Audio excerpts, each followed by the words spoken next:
shall be heard. God save the Commonwealth of Massachusetts. This court is now open. Please be seated. Good morning, Your Honor. Good morning. Today is Wednesday, January 14th, 2026. My name is Vicki Henry. I'm your panel chief, and my pronouns are she, her, and judge. I'm delighted to be joined today on my right by Justice Hannon, on my left by Justice Allen. We have 4 cases on today, so I think we're going to try to go straight through. I'll check in with my panel after the 3rd case, but people should plan on that.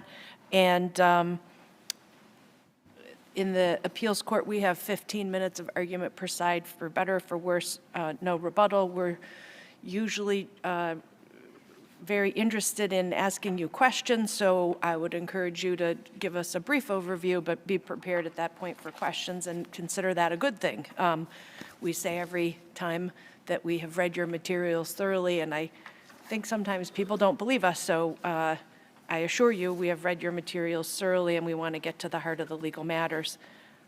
With that, I'll call the first case, which is 2025 P512, Commonwealth versus ROSA. Good morning, Your Honor. Kevin DeMillo on behalf of the appellant defendant, Mr. ROSA. In this case, Mr. ROSA did not receive a fair trial because the judge abused his discretion in failing to excuse a juror for cause who did not unequivocally state that he could put his bias aside.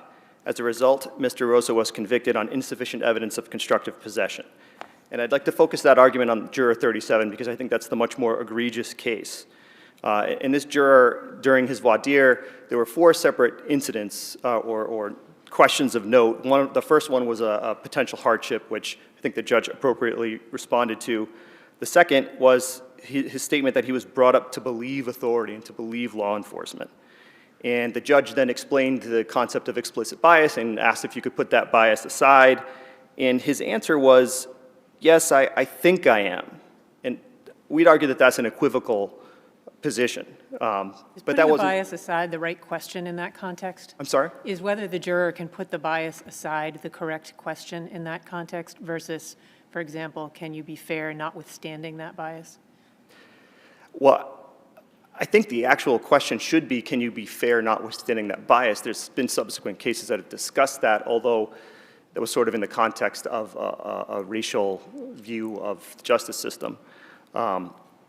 But in any case, I think the problem is that you've got a situation where this juror is equivocating. And there's 2 other times when we're talking about firearms when he's equivocating.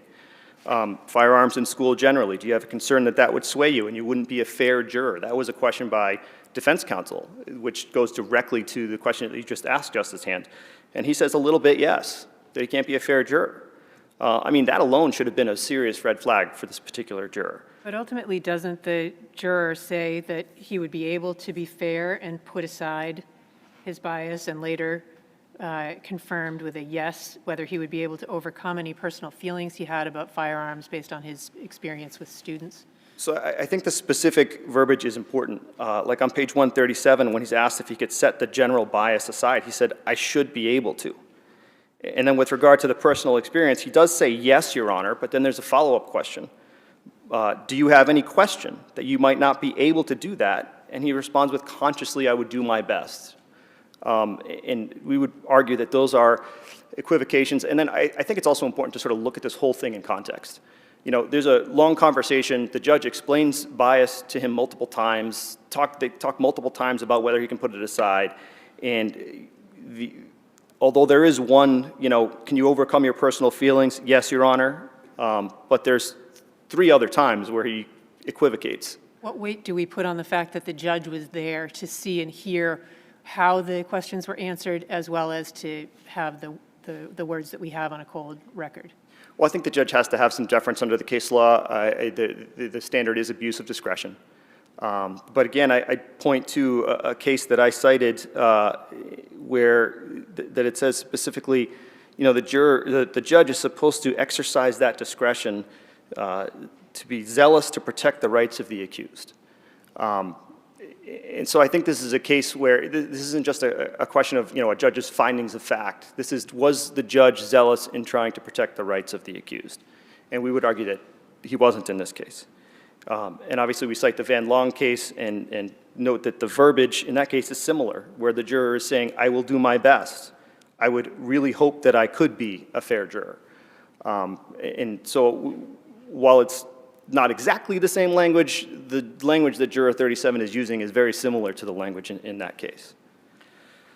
With regard to the constructive... Just to play devil's advocate for a minute, though, or perhaps we'll hear this from the Commonwealth, that this is the kind of juror that the people should want, like, I mean, everybody should want, because it's a conscientious person who's aware of their biases and is willing to talk about them. What do you say to that? Well, what I would say is that, yes, you want a conscientious juror who's aware of their biases, but you also want them to be able to unequivocally state, yes, I can be a fair and impartial juror. And this juror didn't do that. In fact, he said, I have a question as to whether I could be a fair and impartial juror. Any other questions on the juror issue? With respect to the constructive possession issue, we allege there's insufficient evidence because the jury here was left at best with a choice between equal competing inferences. There's obviously no direct evidence that this gun belonged to this person, to Mr. Rosa, other than his mere presence. The gun is under the seat. The officer has to sort of like look under the seat to find it. And so the inference, one permissible inference here is that Mr. Rosa got into this car, it was full of stuff, there happened to be a gun in the car, he drove away, and there's no evidence to prove other than his mere presence that this gun was his. But if we have to look at the evidence and the inferences that can reasonably be drawn from it in the light most favorable to the Commonwealth, what do we do with the fact that there is evidence that within weeks of this event, the ex-partner of the defendant finds a gun that fits into a coat pocket, in their home, that the defendant appears to be moving out as directed by the former partner because he's taken belongings from the household belongings and the dog and apparently other things and put them into the car in order to, as part of a leaving, you could infer from the apartment that the gun that was found was also a relatively small black gun in that it could fit in a pocket from the looks of the record, and that the jury could have found that neither of the other users of the car, potential users of the car that we know about, had or owned or possessed firearms. How does that not suggest or lead to the permissible inference that it was the defendant who possessed the gun and put it in the car? Well, with respect to the items in the car, there was some testimony that not all of those items belonged to him. Mm-hmm. So I don't think it's a fair, I think you'd have to speculate. He took them, correct? I mean, the suggestion is he had removed items from the household. But that's never actually testified to. No one says that. No, but isn't that an inference where the partner's son testified that the car included household items that had been removed from their home? The partner testified, I told him, you need to be gone by the time I come back from work the prior day, agreeably, and there were things that were taken like a live animal from the home that one assumes weren't staying in the car for some extended period of time. Isn't that, in the light most favorable to the Commonwealth, evidence from which the jury could have found that the defendant had possession and control of the gun? So the argument would be that with respect to the items in the car, there is a permissible inference that, yes, he put that stuff in the car. But there's also testimony that says that not all of it belonged to him. And there's also a permissible inference that he didn't put all that stuff in the car. When a jury is left between a choice between equal competing inferences, I mean, if the position of the court is that the evidence is such that, one inference well outweighs the other, then I think it's fair to find for the Commonwealth. But if this is a situation where these inferences are truly equal, then the other thing to be concerned with is, you have to look at it in the light most favorable to the Commonwealth, and we say that all the time. But the evidence in the light most favorable to the Commonwealth still has to be enough to overcome beyond reasonable doubt. And so that's why if there's an equal competing inference, it raises the question of reasonable doubt. And so our position is that, Ms. Batista found a gun in this jacket, but she said it was weeks earlier. She never identifies the actual gun in the car as the gun that she found. Her description of it is the most vague description that would match almost any firearm. At trial, the defense counsel insinuates that, maybe this was a setup. Maybe they didn't have a way to get him out of the house, so they tried to set him up by putting a gun in the car and calling the police. But why isn't that a credibility issue for the jury? Well, I think in one sense it is. In another sense, you have to evaluate these inferences and the weight of these inferences. And the question is there sufficient reasonable doubt raised by this competing inference? And I think when you do that, I think the court sort of has to weigh the credibility issue. Well, I guess let's leave aside whether or not she found a gun in his coat pocket, but this is generally speaking the son's car that the defendant has access to. That seems to be the state of the record.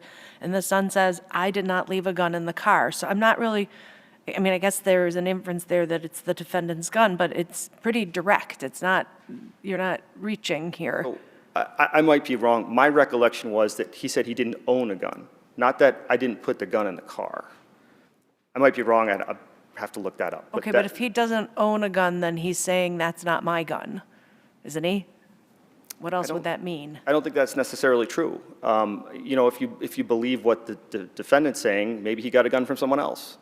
Maybe the gun was already there. I don't know, but it's not the defendant's burden to prove that it was not his gun. It's the Commonwealth's burden to prove that it was his gun.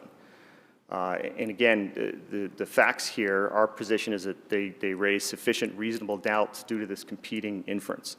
It's also worth noting that while the son says he doesn't own a gun, he works at Smith & Wesson. I don't know how much to take into that, but clearly, you know, if we can argue that someone has familiarity with guns because he was seen handling a gun in the past, you could argue that this person has familiarity with guns because he works at Smith & Wesson. There's no evidence about what he did at Smith & Wesson, is there, in the record? There what his isn't. job was? There isn't. Is there any indication in the record this was a Smith & Wesson gun? I don't believe it was, actually.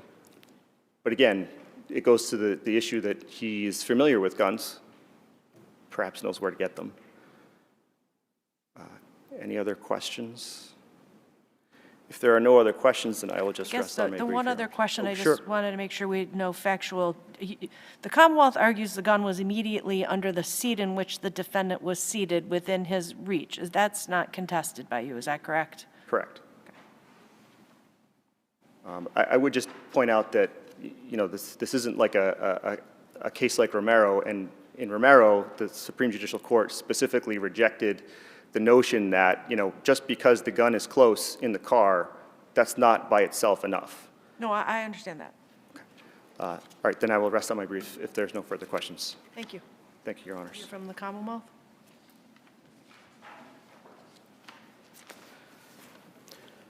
Good morning. May it please the Court. Assistant District Attorney John Wendell on behalf of the Commonwealth. Since defense counsel started with the juror issue, I'll start with the juror issue. And I would like to clarify 2 points of the record regarding juror number 37. The first is with regard to the statement, I think I am. This is the full context of that conversation. Question from the court. Your job as the juror is to put aside that bias that many of us have and assess the believability of the testimony based on what the person has to say and not who that person is. Response, okay. The question, do you see the distinction? Answer, yes. Question, do you think you're capable of doing that? Answer, yes, I think I am. Do you think you're capable of doing that? The response to that question, yes, I think I am, is not equivocal in any respect. It's a direct response to the question that is put to him, a direct positive response to the question that is put to him. There's no equivocation to that at all.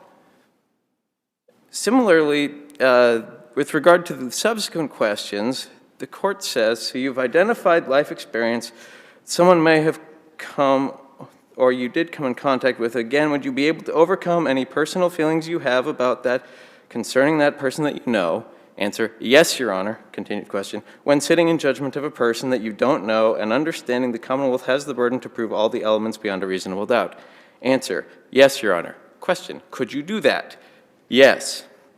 And then defense counsel follows up. He keeps going and he says, you know, the attorney is asking him, you know, do you have any concern that this would sway you and you wouldn't be a fair juror? And the difference between an allegation and the juror says a little bit yes. Well, he says that before this, actually.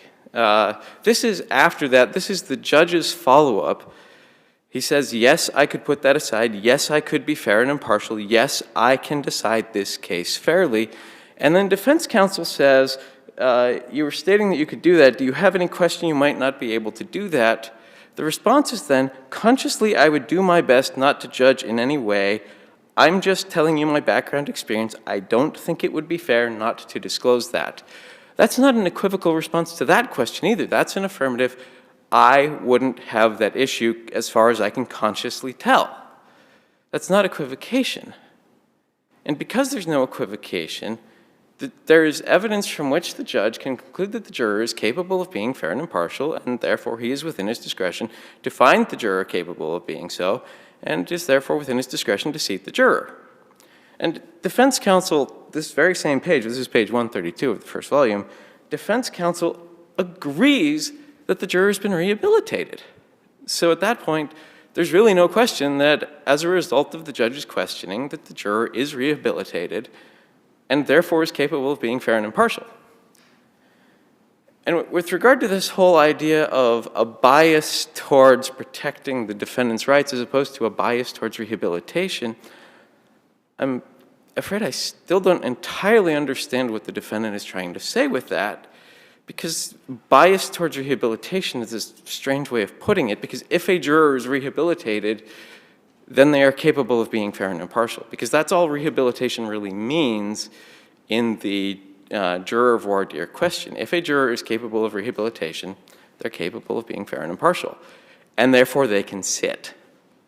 And I would like to talk about the Long case is quite distinguishable from this one. In that case, the juror never gives anything even remotely approaching an unequivocal answer. Every question is equivocating. Well, I think maybe, but it would be difficult. I would try. I would do my best. Never a yes.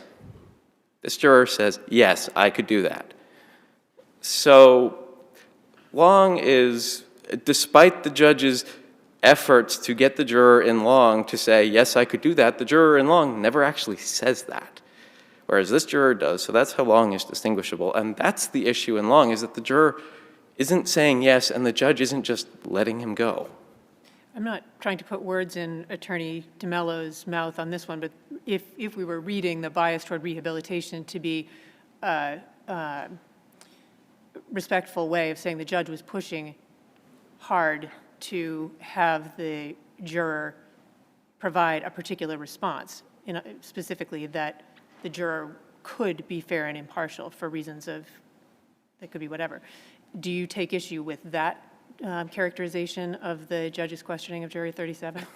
Again, yes, I would, given what we're dealing with here. This is, the defense attorney has asked a few questions, and as he's been doing the entire time without objection from the defense, the judge says, okay, you've identified a bias.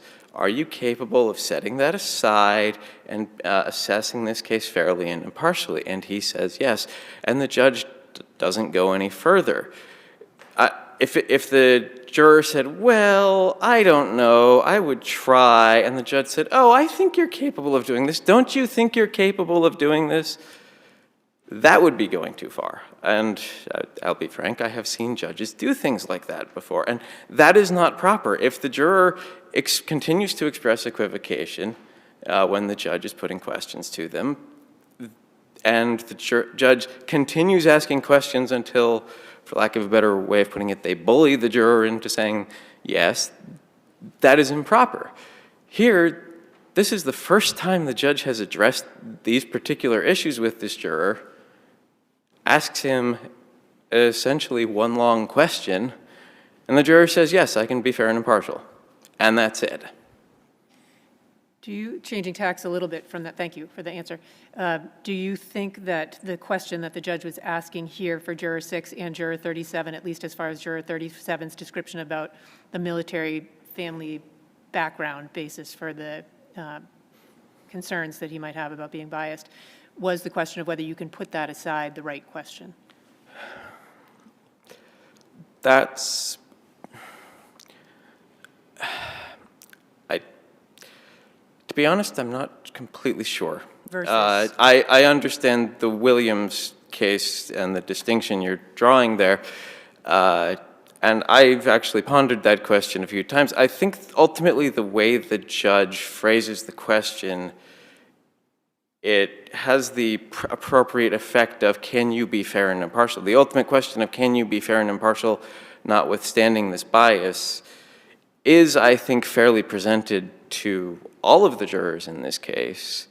And so I think ultimately the concern brought up in the Williams case is adequately addressed in the voir dire here.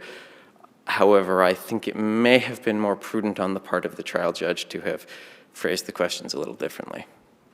But I'm not sure if it would have been required for him to have done that to avoid a technical error. But I think ultimately, even if it is technically erroneous, the substance of the question is proper. Thanks. Unless there are any further questions on the juror issue, I'd like to turn to the sufficiency question.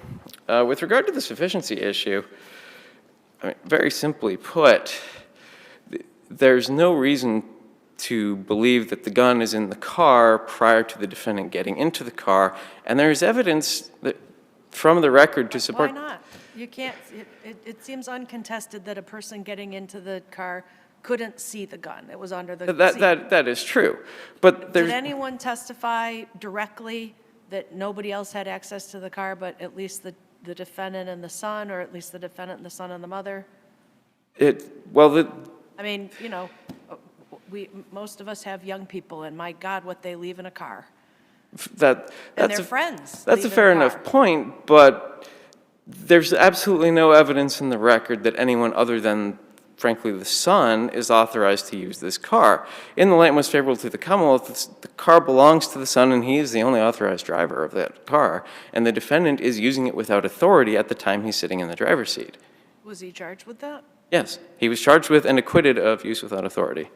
The argument from defense being that that was all a massive setup, that he actually regularly used the car, and charging him with use without authority was just a way to get him arrested, get him out of the house. So he says, your learned colleague there says, well, this could have been a setup. It would be a very good setup. And the son's testimony, I mean, it's not his fault. He's asked a question by the Commonwealth that seems a little too cute, which is, do you own a gun, as opposed to, did you borrow one, or did somebody loan you one, or, you know. He doesn't say, that was not my gun.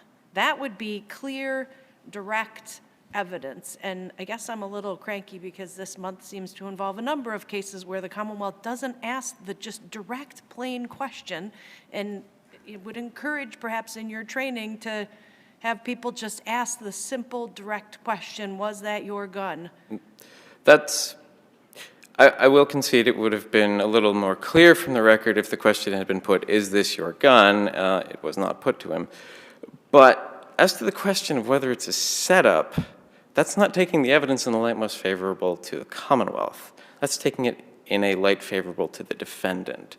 Here, but he's saying this isn't just a straightforward inference. So you have, first of all, when he says, I don't own a gun, so then the inference is that that's not my gun. Right. And then did the Commonwealth put in any affirmative evidence that I check my car regularly? Because we do, you know, when we got a really strong prosecution, that little nail is hit, right? Right. Well, again, if the case would have been all the stronger if the stepson had said, no, that is not my gun. If he had been presented with the actual firearm and said, no, that is not mine, I've never seen that before. Isn't there a second inference? It's not my gun, and nobody I would have had, I either didn't have anybody else in the car, or nobody I had in the car would have left a gun under there.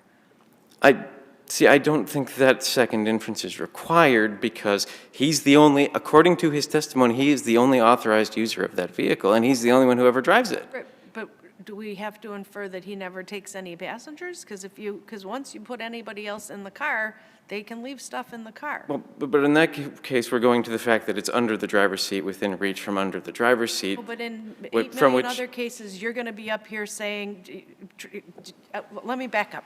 Does your office want to take the position that if the gun is under the driver's seat in every other case, you're not going to say the passenger can be in possession of that firearm? Because if you do, that's great.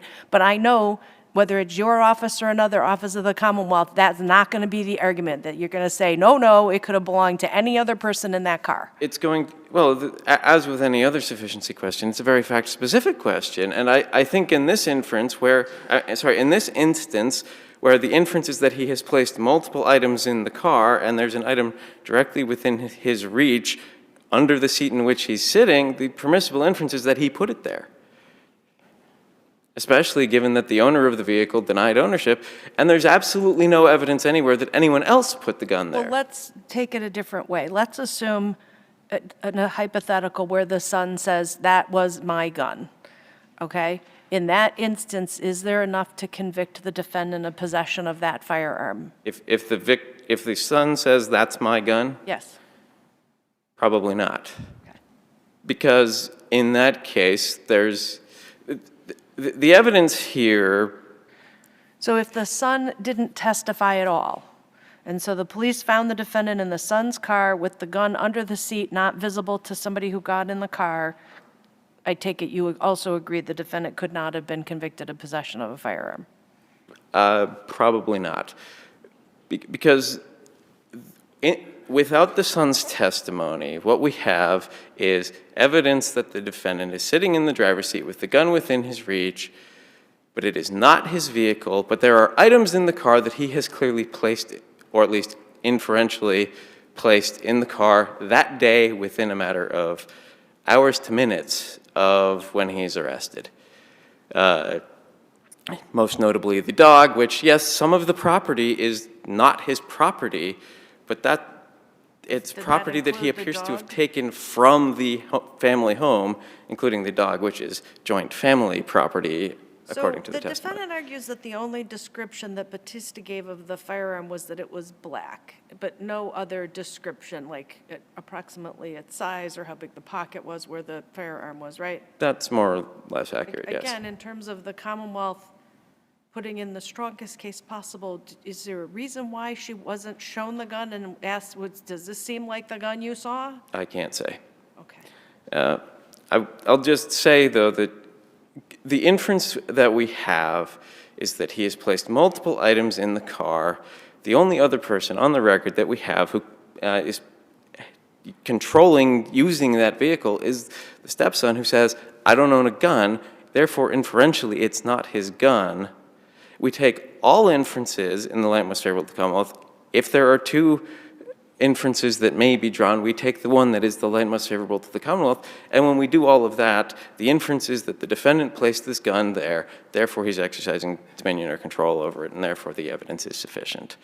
I see I'm very nearly out of time, so if there are no further questions, I would ask you to affirm, and I'd rest on my brief. Thank you very much. The case is submitted. Our second case today is 2024 P543, Commonwealth versus Potter. We'll hear first from the defense attorney.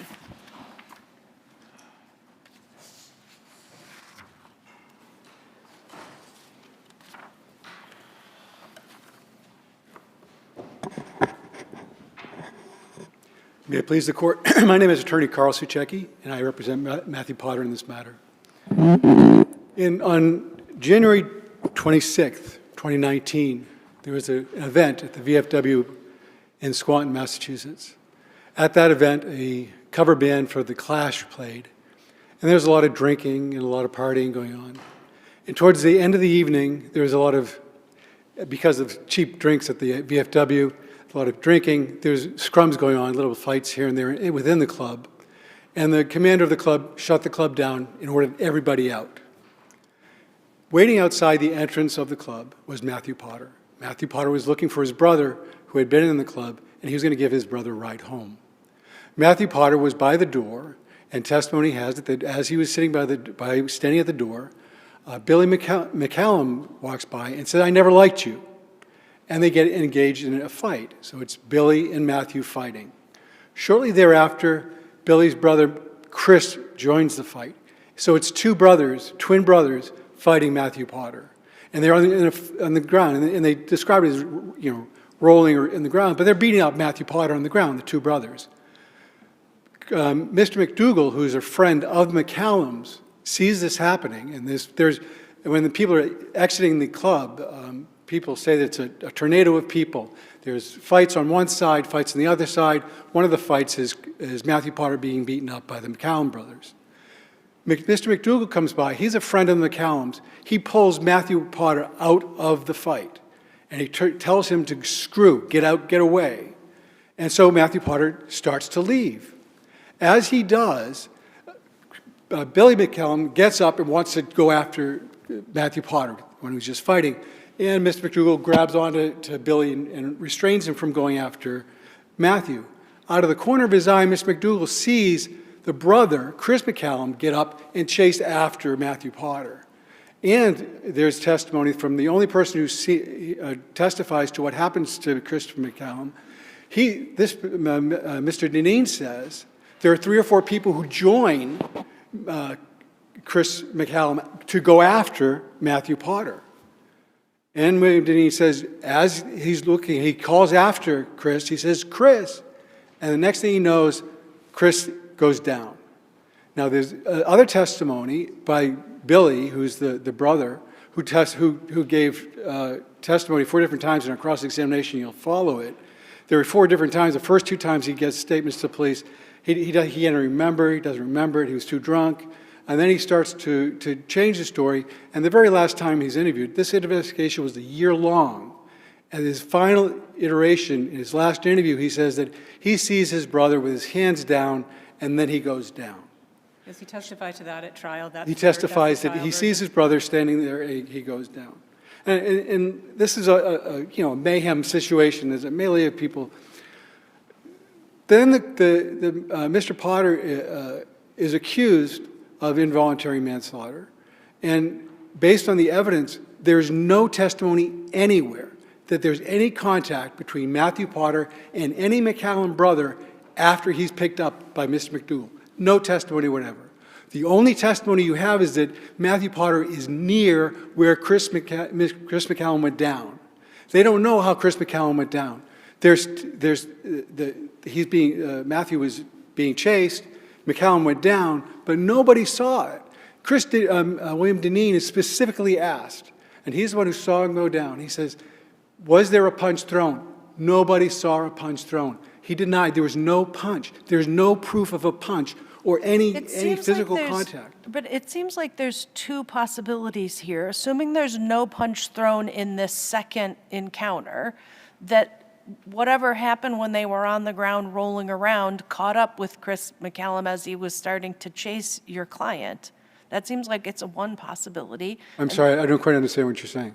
That you agree that the defendant and the victim's brother were rolling around on the ground hitting each other. Right. The 3 of them are on the ground. Yes. Your client gets up, is told, or is pulled out. He's pulled out of it, right. And he's told, "Get out of here." Right. And he does. And he does. And then there's a group of people, including the victim, who's following. And if nobody hits him at that point, something caught up with him and caused him to fall over. And one could conclude that it was the punching on the ground.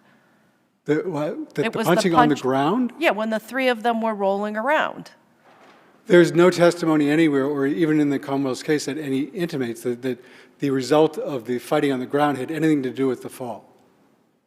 There's 0. And in fact, Chris McCallum's injuries, if there is a punch to the face, and their whole case is a punch to the face after he's get caught up to him. Okay, well, so then the second scenario is like his head jerks to the side, which implies that somebody punched him, doesn't it? And your guy, There's no conjecture. You can't do that. There's a fact pattern that's not here. There's no testimony anywhere that Matthew Potter is anywhere near the McCallum brothers, or when he falls. The only thing is he's there at the location with a lot of other people. When Chris McCallum goes down, he's standing there. People see him standing there. There's people everywhere. A year-long investigation. It's chaos. And there's no testimony that they see a punch. There's no interaction whatsoever. So to say that there was a punch, there's not there. It's just it's not real. It's just in order to get the conviction. You can't use involuntary manslaughter because nobody saw anything. Does that require, though, is direct evidence of the hit required? Something that causes it, that he somehow... To Judge Henry's point, there's evidence that the victim's head snapped back after they had been... He chases after the defendant.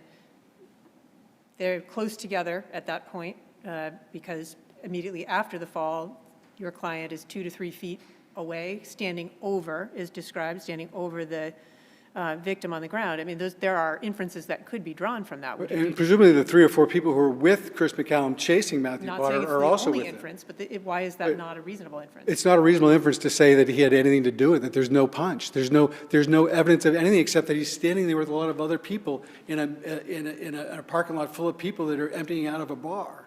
And Well, there's other it fights sounds like going you're on. saying that they can't reach involuntary manslaughter without proof, or without evidence of a punch, without Of a evidence cause. of contact. Of a cause of all. Well, I'm asking, are you saying that there has to be evidence of contact? Well, yeah, like using the Commonwealth's case, there's a push case. Well, there's evidence that they pushed somebody. So that's, okay, there's a causal effect. The other case was a sucker punch. There you see a sucker punch. In this particular case, what you have is Matthew Potter retreating from the fray. Matthew Potter being beaten up by 2 guys, 2 twins. He gets pulled out of the fray and starts to retreat. And not only is Chris McCallum chasing after him, but there's 2 to 3 people also chasing after him. And then out of nowhere, Chris McCallum, for whatever reason, stops and goes down. And everybody's saying there's a punch, but there's no proof of anything. There's no causation puts Matthew Potter But there's anywhere near that. Isn't there, I'm just anticipating, the Commonwealth might argue that there's consciousness of guilt because your client is later stopped by the police and he lies. But there's no proof that it's a lie. He may have said that he had slipped and fell on the ice, but there's no counter proof that says that there wasn't ice in the parking lot, that he didn't fall on ice or that he didn't slip on ice. He just spoke to the police. And when he was asked, the pertinent question of that question is, where were you? Because there's clearly, if you're trying to lie or cover up a crime, you wouldn't go, oh, it's back at the Squantum VFW.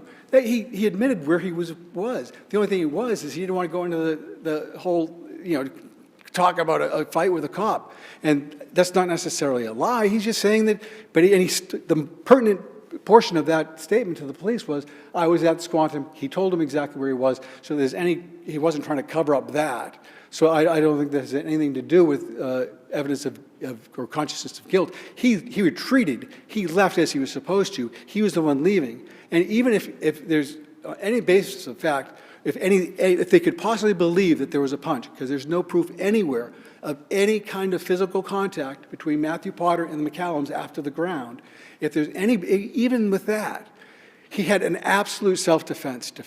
Absolute. He was the victim. Billy McCallum is the one who started the fight. Billy McCallum and Matthew got in a fight. Billy's brother gets in the fight with him and gets on to Matthew Potter. Matthew Potter suffers injuries. Matthew Potter has to get pins in his hand from the outside of his hand, from the inside on his palm and his ankles. And Chris McCallum, from the medical examiner, he has superficial injuries on the front. The main cause of death is the fall to the back of the head. So we don't know how he fell. We don't know why he stood up or said to stood up. We couldn't trust Billy's testimony because it's the 4th time he spoke to the police, and suddenly he comes up and develops a memory about it. The jury heard. We heard him say that, right? But William Deneen, who's the only person who testified to it, saw he did not, and he unequivocally says he did not see a punch or anything that caused that from Matthew Potter. So what do we do, or what can the jury do with the evidence that the victim's head sort of snapped to the side? Why? Because your implication seems to be that it just somehow snapped to the side without any assistance.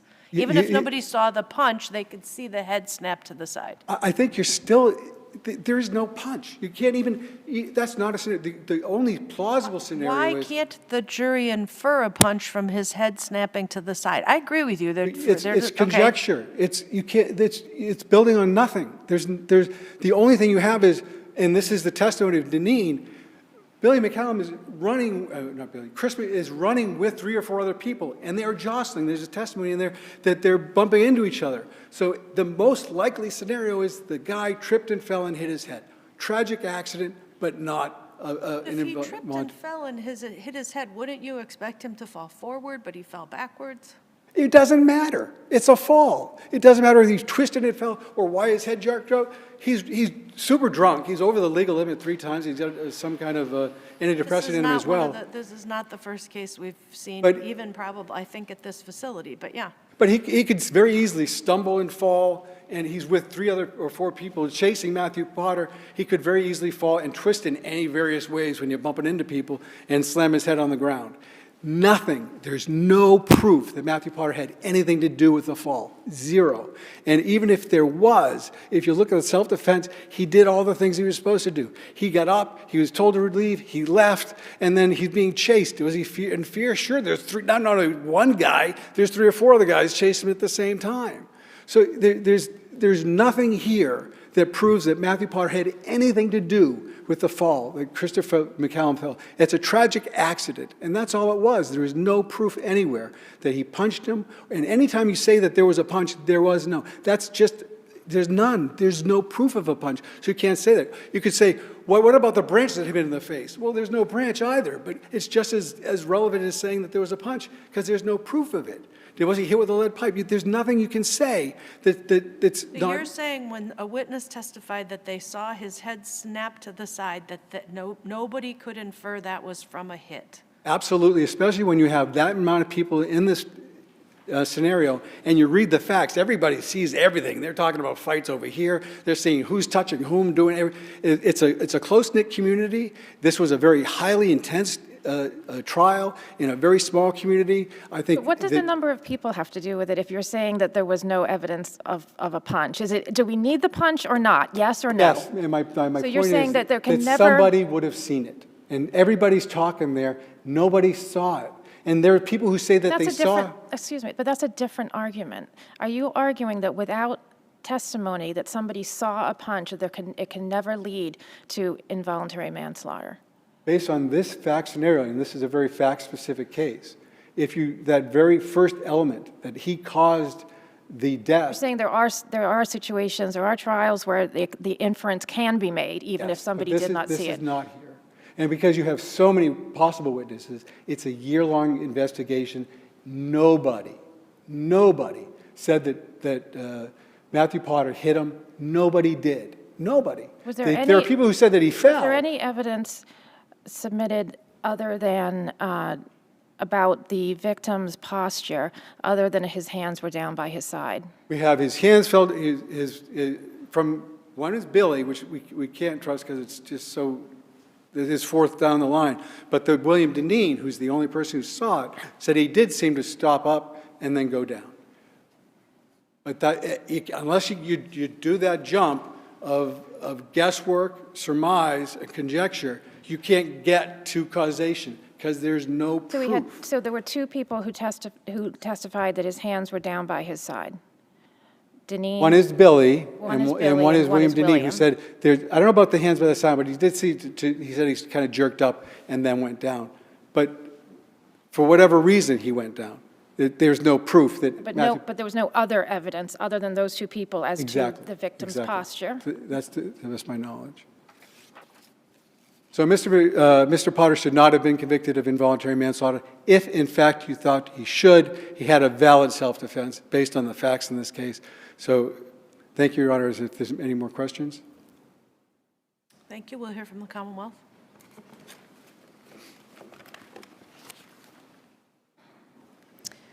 Good morning. Ellen Lazar for the Commonwealth, and I would note that the victim's family members are here in the courtroom this morning.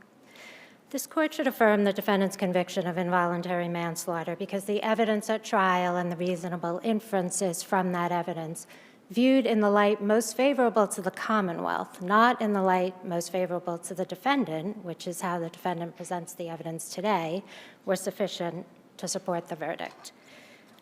With regard to the evidence that Start with some basic factual points. So he says that McDougal saw Billy and Chris McCallum and a 3rd person rolling around on the ground.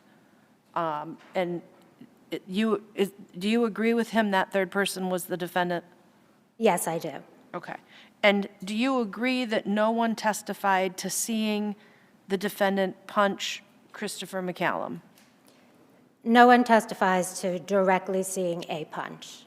No. But there is testimony from at least one witness that the victim's head snapped. Yes. William Deneen testified that he sees the victim standing with his hands at his sides near his pockets And he, in combination with Billy McCallum, testify that it looks like Chris, the victim, is looking around, hands at his sides, when all of a sudden his head whips around and his body follows, And William Deneen actually sort of reenacted this for the jury at trial as well as describing it.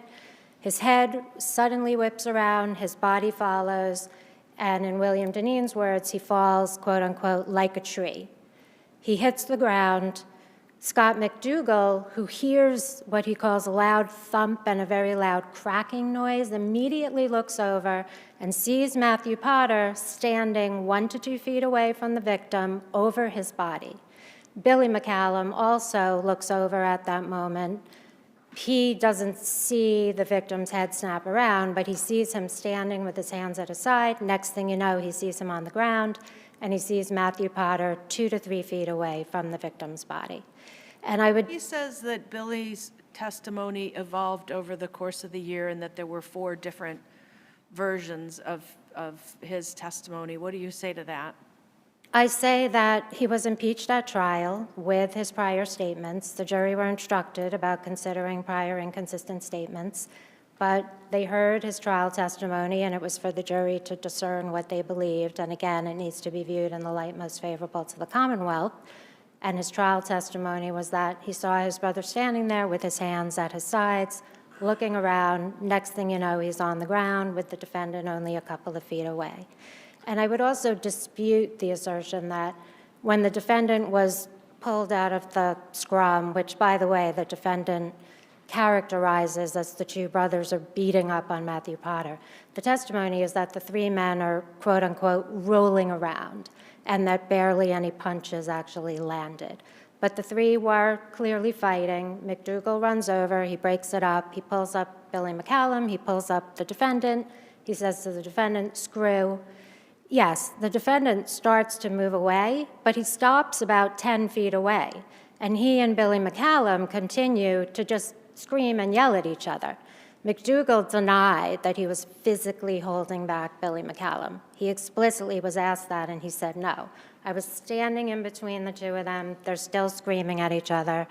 Out of the corner of his eye, he sees someone go by, which he is inferring is the victim, Chris, because he doesn't know who else it would be. And then next thing you know, William Deneen sees Chris, the victim, standing, hands at his side, head whips around, body follows, he falls to the ground and on the hard pavement, receiving the fatal injury. So it's the Commonwealth's position that taking all of this evidence together in the light most favorable to the Commonwealth, the jury could have inferred that the defendant struck the victim in the head or the face when the victim was unprepared for the blow. The victim was not coming at him. He was standing still. His hands were down. He was looking around. So look, can we explore that for a minute? Because the defendant just argued that there were a group of several people pursuing the defendant, with the Christopher McCallum being one of them. The only testimony to that effect that I recall is that I think it was William Deneen who says he sees a group of people moving in a certain direction. And the only one he recognizes is Chris. So he calls out Chris. Nobody says, and they're all grabbing the defendant, they're all going after the defendant. There's nothing to that effect. He just says they're moving in that direction. But at the same time, the defendant isn't running away. He's facing towards the crowd. He's still screaming and yelling at Billy McCallum. And again, they're only about 10 feet apart at this time.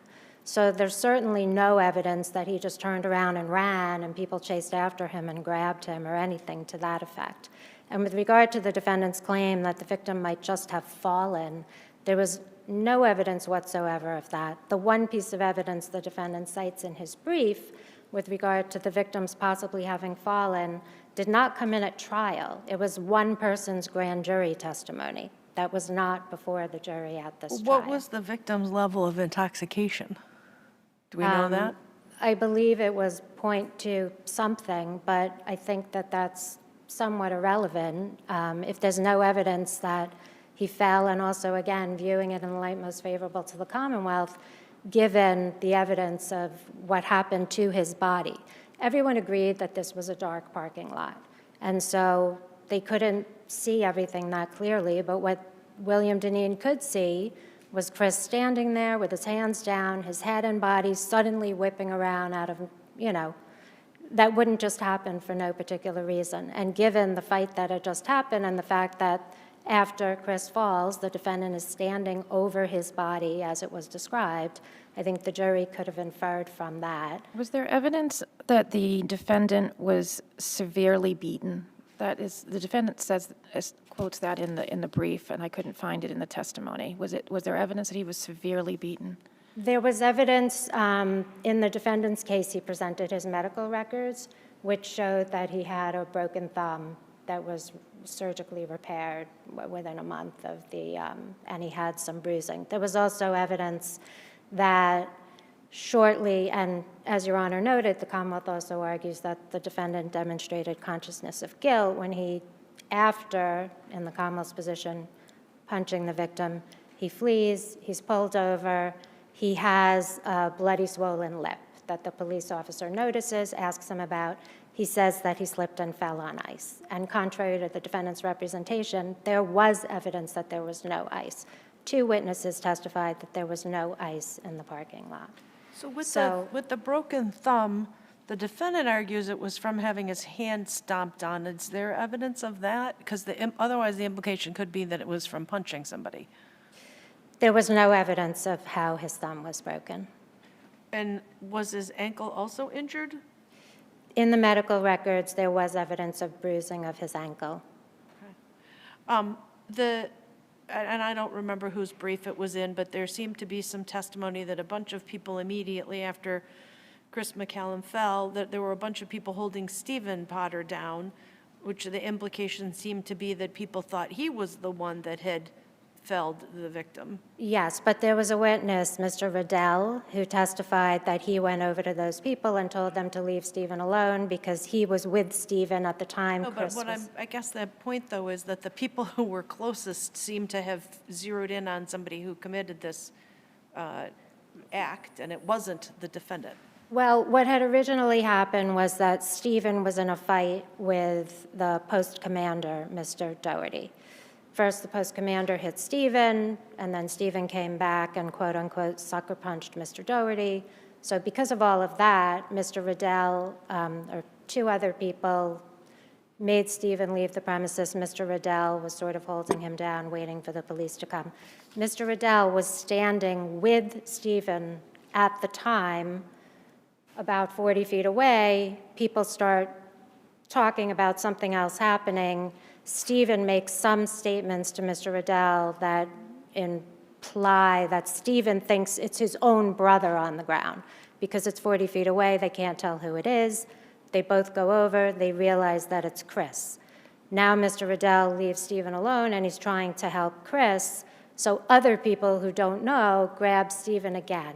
And Mr. Riddell says, no, it wasn't him, he was with me at the time that Chris fell.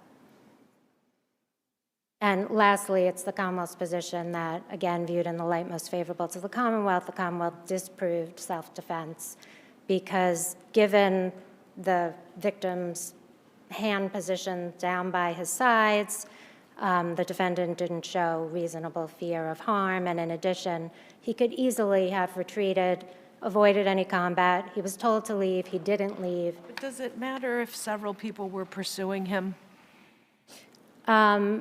I think it does. I think no, in the sense that he was told to leave. He was told, hey, screw. He goes 10 feet away, he turns around, he continues arguing and fighting. And then again, there wasn't really direct testimony that that people were pursuing him. There was testimony that a few people ran in that direction, but then again, the person who he chose to punch was Chris McCallum, who was standing with his hands at his sides.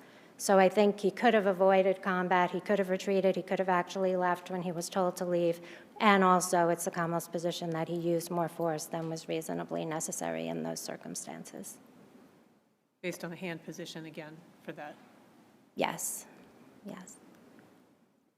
If the court has no further questions, I would rest on my brief. Hearing none, the case is submitted. The third case on this morning is 2024 P1428, Commonwealth versus German.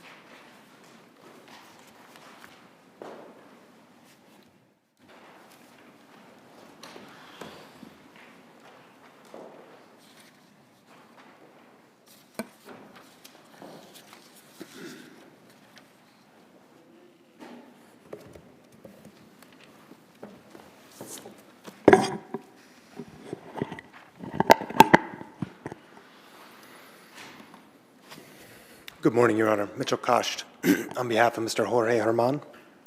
May it please the court.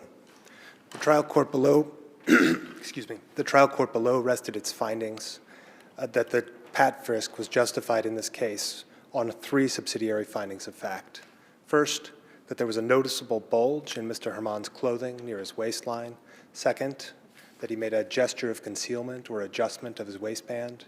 And third, that he had an open firearms case at the time of the incident.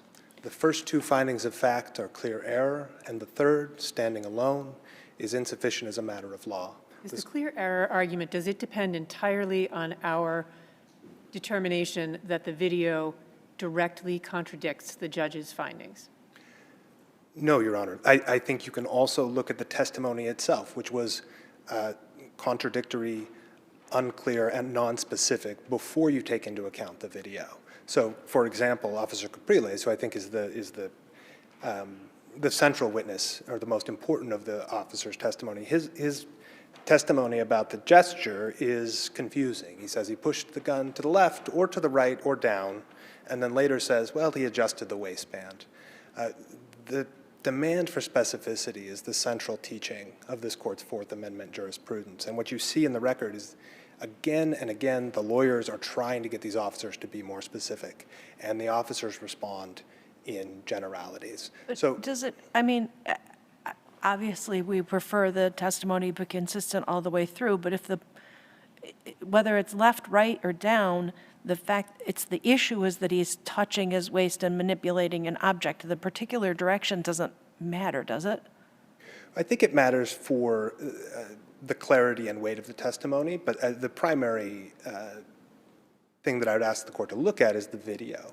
To believe that Officer Capriles saw the bulge and the gesture of concealment when he said he did, to believe that testimony, you have to believe that he saw the bulge, he saw the gesture, he thought that was a gun, he believed Mr. Herman was armed and dangerous, and then repeatedly turned his back on him and walked away, leaving his partner on the other side of the car alone, outnumbered, and completely unaware that Officer Fulham's partner, Officer Capriles, thought that the front seat passenger, my client, Mr. Herman, was armed and dangerous. And you see that But that assumes that police never make a mistake, and they do. I take the point, Your Honor, but we are well beyond the realm of reasonable mistakes that an officer would make in this case. Reasonable suspicion is judged based on the practical, everyday, common sense inferences about human behavior, and we are beyond a mere mistake. It seems like one of the challenges you have is that and this is true in many, many cases, the body cams don't pick up everything. It seems like the cameras often pick up the side of the door, or the officers, we get to see an up-close view of their arm in so many cases. Sure. But you can see on the video that the officer, Capriles, is directly shining his flashlight on the guy's crotch, where the gun supposedly was. I do not dispute that Officer Capriles was in a position to observe Mr. Herman's lap. But I would analogize, perhaps, Your Honor, to the Sherlock Holmes case, the Silver Blaze, where Holmes turns to his interlocutor and says, we need to talk about the curious incident of the dog in the nighttime. And the interlocutor says, what incident? The dog didn't do anything? And Sherlock Holmes says, yes, precisely, the dog didn't bark. My argument here is that the officer's behavior is entirely inconsistent with having observed either the bulge or the gesture of concealment when he said he did. Presumably the motion judge was aware of that inconsistency, and for reasons relating to what else unfolded in the course of the hearing, he concluded that the officer was still credible, however. So what I'm struggling with a little bit is where you're asking us to find facts because we disagree with the judge versus finding where we're being asked to explain how the findings that were made were clearly erroneous. And those are, it seems to me, sometimes two different things. You can find that the facts in this case were clearly erroneous if you were left with a firm and definite conviction that a mistake was made. And I don't think, if you read the findings of fact from the judge, he does not talk about the specific timeline of events. He talks about all three officers testified in various ways and at various times that they saw this gesture. He does not go through the specific timeline of events, and the Commonwealth doesn't either in its brief. This question of could he have seen the bulge, could Officer Capriles have seen the bulge when he said he did, is not really considered by the judge below, and I think that is where the clear error is. A mistake was committed. And Officer Hegrich's testimony is less convincing, right? Where are you saying Caprile testified that he saw the bulge? He testifies, Your Honor, that he saw it initially at the beginning of the stop.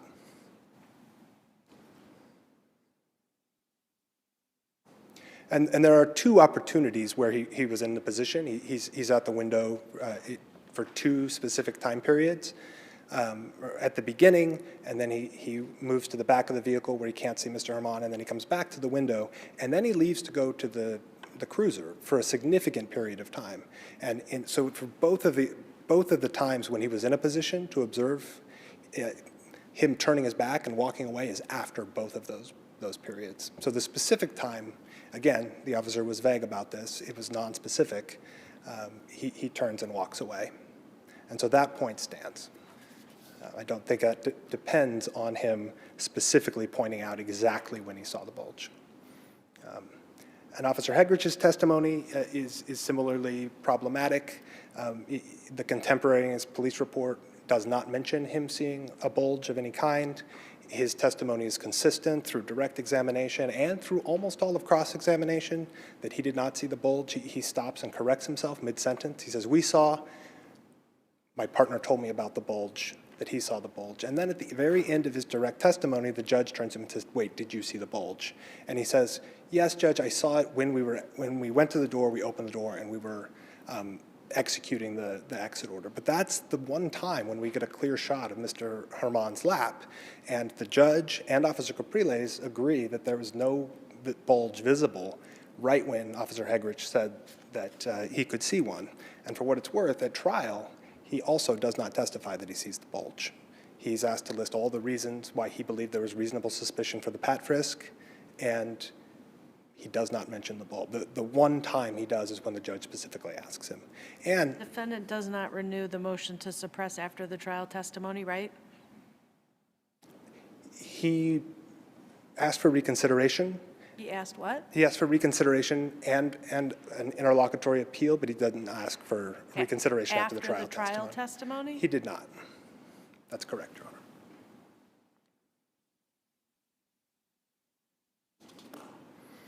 One last point on the bulge. This is not some Clint Eastwood revolver that's large. At trial, the ballistics expert testified that the barrel length of this gun was less than 3 inches. That didn't come in as part of the evidence, did it, at the motion to suppress? It was not at the motion to suppress, no, that came afterwards. But as a matter of plausibility of this testimony, the fact that it's a tiny gun, I think matters. But again, we're not reviewing this de novo, right? We're reviewing the video. We can make our own independent assessment of the documentary evidence, but we are not reconsidering all of the evidence presented to the judge on a de novo basis, right? No, only the video is reviewed de novo, and facts, and you're entitled to draw what conclusions you will from the video, Your Honor. And we're restricted to the record at the motion to suppress, right? That's correct, Your Honor. The size of the gun is not apparent at the motion to suppress. I take that point. Can you address the issue that when the defendant was, well, prior to him being taken out of the vehicle, one of the officers went to touch him, right on his waistband or in that area, and then immediately after being taken out, they zeroed in on that area. Doesn't that tip the balance? I don't think so, Your Honor. The testimony was confused. The judge seemed to put a lot of weight in that. I would say they began the pat frisk right as they were pulling him out. And so they needed to have reasonable suspicion at that moment. The officer testified, I think I was just trying to pull him out, Judge. I wasn't reaching for that moment. I wasn't reaching to because I thought there was a gun there. That's what the officer testified about that. Changing to the other issue, the presentation of the ID, does your argument that the officer testifying to the results of the CJIS check, that your argument that was inadmissible hearsay, does that survive recent SJC rulings, like Commonwealth versus Rodriguez and Smith? I mean, they basically say somebody who's familiar with the database can testify that there was no record found. Well, I don't think the officer was sufficiently familiar with the database to testify to that. They don't have to be familiar with how the database is created. They just have to know how to run a search. I'm not sure, Your Honor. As I stand here today, I can't answer that question. So where a defendant presents his identification to an officer in response to the officer asking for identification, how is that not a statement by the defendant? Like he's saying, this is me. This is my identification. I think two points to that, Your Honor. The question that's asked matters. I think if the officer had said, "Who are you?" and he gave him the ID, this would be a different case. But the officer didn't say that. The officer demanded his identification. And the clear implication of that is not who are you, but who does the state say that you are? Who does the government say that you are?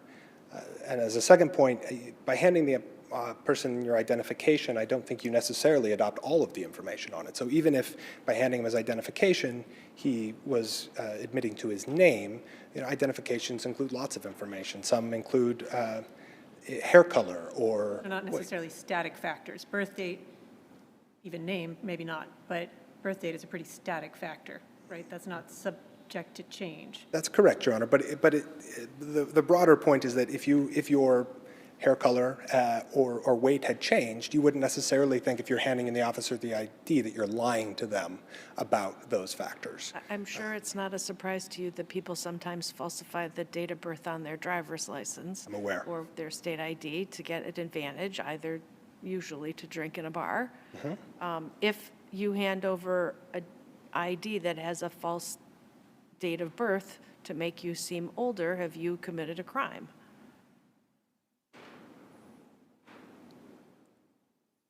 I'm not sure, Your Honor. I don't. If the ID is being specifically requested for the date of birth, then I suppose so. But it's not clear that that's why the officer wanted this ID. At least, and it wouldn't have been clear to Mr. Herman. They were asking him, who does the state say that you are? And even then, they didn't believe the ID. They went and further identified it. That leads me to ask a question. It was a little unclear to me from the record whether the date of birth was on whatever the ID was provided and whether the CJIS information that was elicited on cross was about confirmation. My takeaway is that in the end, that is what the state of the evidence was, that the ID included a birth date that the police then confirmed on using CJIS. Is that accurate? There's a lot of ambiguity about what was on this But are identification. you arguing that it's something other than that? No, I think that's a fair inference that the age was on the ID. Okay. Yeah. And I think that's fair inference from the testimony, Your Honor. And you don't disagree that the CJIS information that came in on cross. The Commonwealth didn't introduce that first, correct? That's correct. Two points to that. First, this is a nested hearsay problem. I don't think it gets you past the second layer. You have the officer testifying to what they saw in CJIS, and then you have the records within CJIS that are themselves inadmissible hearsay because they are computer-generated records. I think you better read Smith again. Okay. Thank you, Your Honor. I'll take your At the point. very least, it says that it's not testimonial. They seem to, it's very confusing as to whether or not it's hearsay, but they say it's not testimonial. And I think they're going to have to clarify what Smith means, but they do seem to say that a person can come in and testify about the database and that no result was found or a particular result was found. Understood, Your Honor. I'll review that case. If there are no further questions, I'll rest on my brief. Thank you. Thank you. We'll hear from the Commonwealth.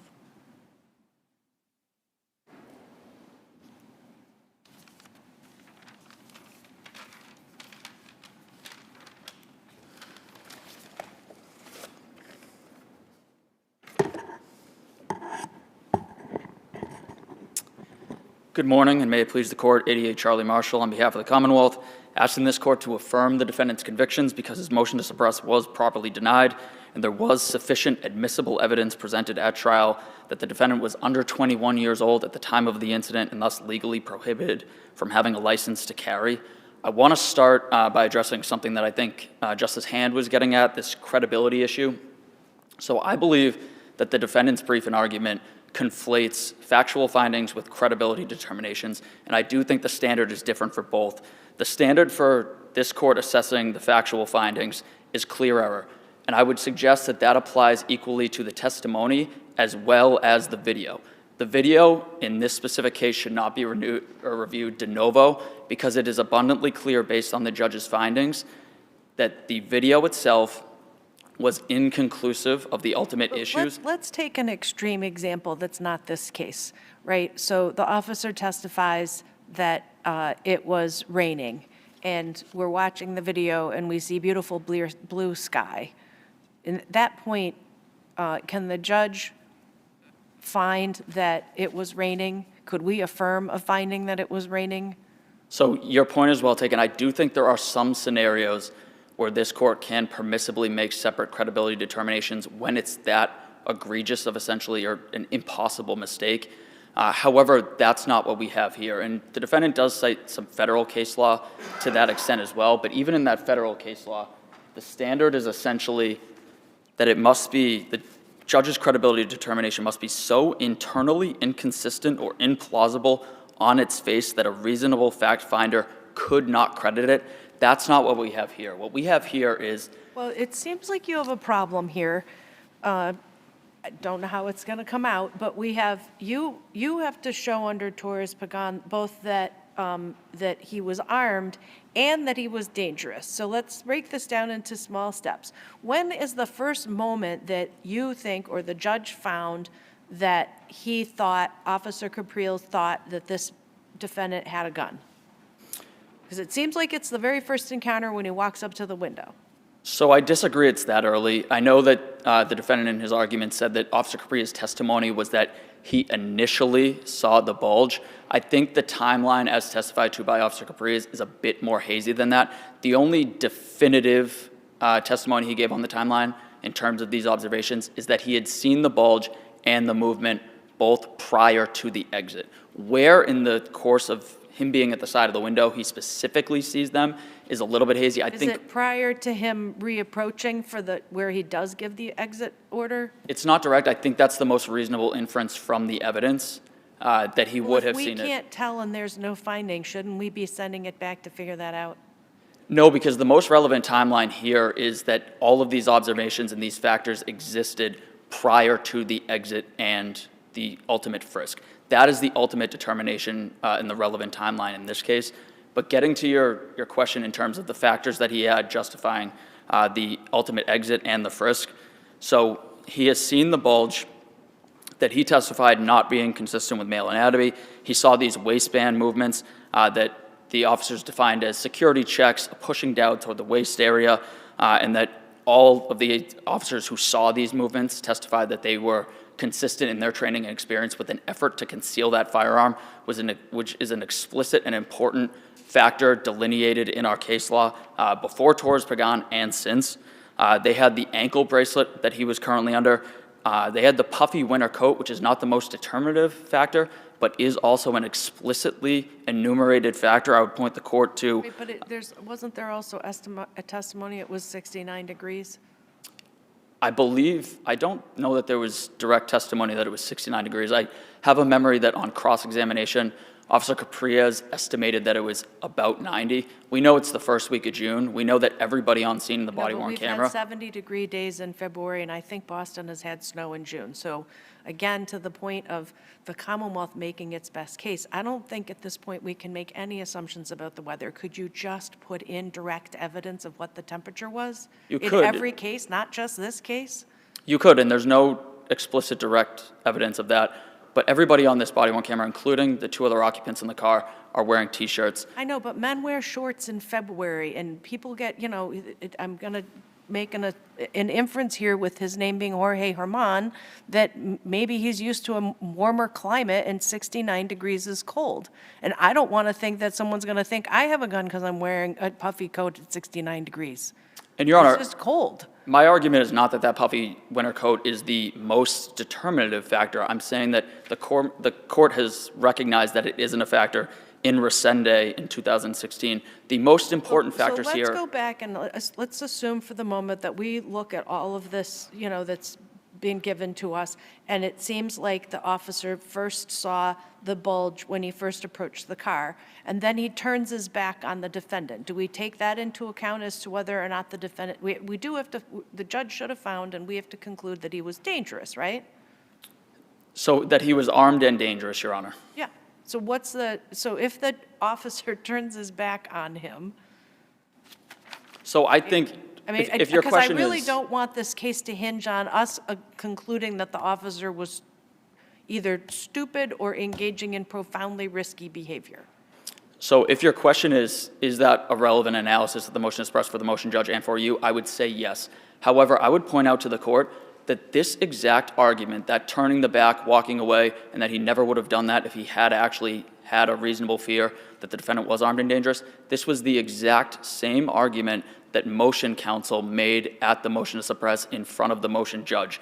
He argued, and I apologize, at the start of his argument that everything essentially seemed normal until they saw his record, that he pointed out to the motion judge that they left the defendant unattended, which he thought was the most telling, that Officer Capriez would never leave the passenger side unattended if he actually had made those observations, and that if I was a police officer and I thought someone would have had a gun, I would be right there.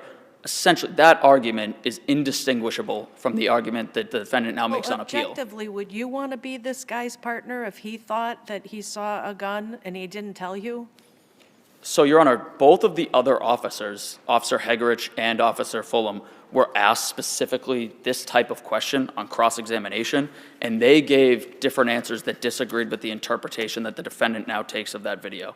So Officer Fulham specifically, when pressed on that, said, I don't agree with that. For him to walk away to do more investigative work, I was right next to the driver who was controlling the vehicle. We work together in high, tense situations. Often, we are on the same page.